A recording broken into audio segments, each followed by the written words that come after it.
The Chancellor of the Exchequer says there's still a long way to go to fix the UK economy, insisting there'll have to be a further £25 billion worth of spending cuts after the next election to pay for lower taxes and improve job prospects. So it is far too soon to say, job done. It's not even half done. That's why 2014 is the year of hard truths, the year when Britain faces a choice. Do we say the worst is over? Back we go to our bad habits of borrowing and spending and living beyond our means and let the next generation pay the bill?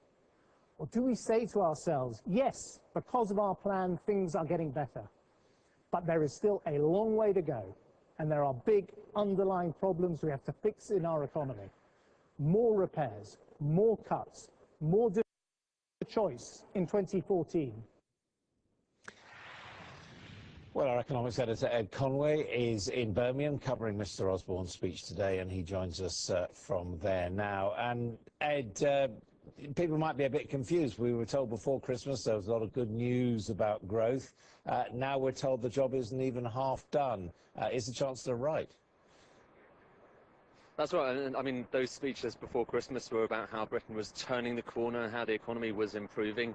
And yes, the tone today was far different from that. It was far more one of caution. And the fact now that we learn as well that there's going to be an extra £25 billion worth of cuts after the election. Now, that's something you could have more or less worked out from the documentation in the budget before. But now we've had confirmation from the government that's actually happening. So you've got 25 billion pounds rather, of full cuts. 12 billion of them are going to come through welfare cuts, according to the Chancellor. I'm just outside the Council House in Birmingham, and I was talking to the leader of the Council, Sir Albert Bohr, just a little bit earlier on today, and he was saying that when you're getting to that stage, we've already had to cut all the kind of non-essential stuff from our budget. We're now looking at essentially cutting the essential amounts of our spending as well. And so that's, I suppose, a lot of grim tidings in the new year from the Chancellor. Many people, they would look at the economy, they would look at the fact that we are through this recovery at the moment, and they'd ask themselves, why, given all of the economic news essentially is good at the moment, is the Chancellor being so gloomy? And that's precisely the question I put to him just earlier on today. This is how he responded. Britain is on the rise, our economy is doing better. We're here at a great company that's just announced 400 more jobs it's going to be creating over the next 4 years. I just want to make sure that we don't squander what we've achieved and go back to square one, and that's the choice. We've got to go on making difficult decisions. We still have a big deficit that needs to... We've got to go on helping businesses create jobs. And I think if we abandon that plan now and say, you know what, we can go on borrowing, we can now start borrowing and spending, we can start taxing businesses more and going to war against business, then I think we'll be back to that square one. So, yeah, I'm confident about the improvements you're seeing in the British economy, but I'm equally clear that we've got to stick with that plan in order to see those achievements delivered over the coming year. Well, what about the politics of all that? With me, our Deputy Political Editor, Joey Jones, and clearly what we're seeing is the Conservatives trying to frame the economic argument.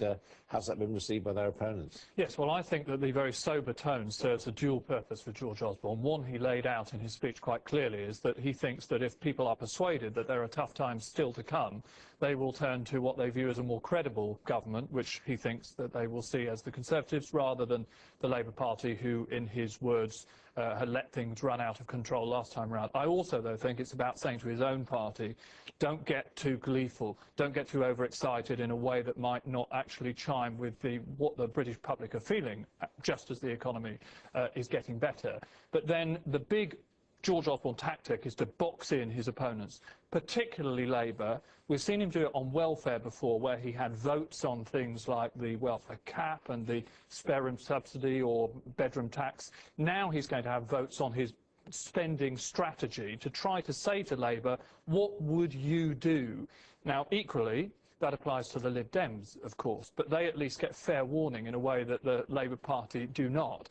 And Nick Clegg, who was having his own regular news conference this morning, was saying, actually, we can look at these potential spending cuts and we can find a better way than George Osborne of making it work. If we just moved off both of those, we could deliver a £10,700 tax allowance at the next budget. Now, that would be worth £140 in terms of money, £140 back in the pockets of over 20 million basic rate taxpayers, taking more and more people on very low incomes out of paying any income tax altogether. Joey, thanks very much indeed. Well, Nick Clegg there, and later on I'll be speaking to the Chief Economic Spokesman for the Labour Party, Ed Balls.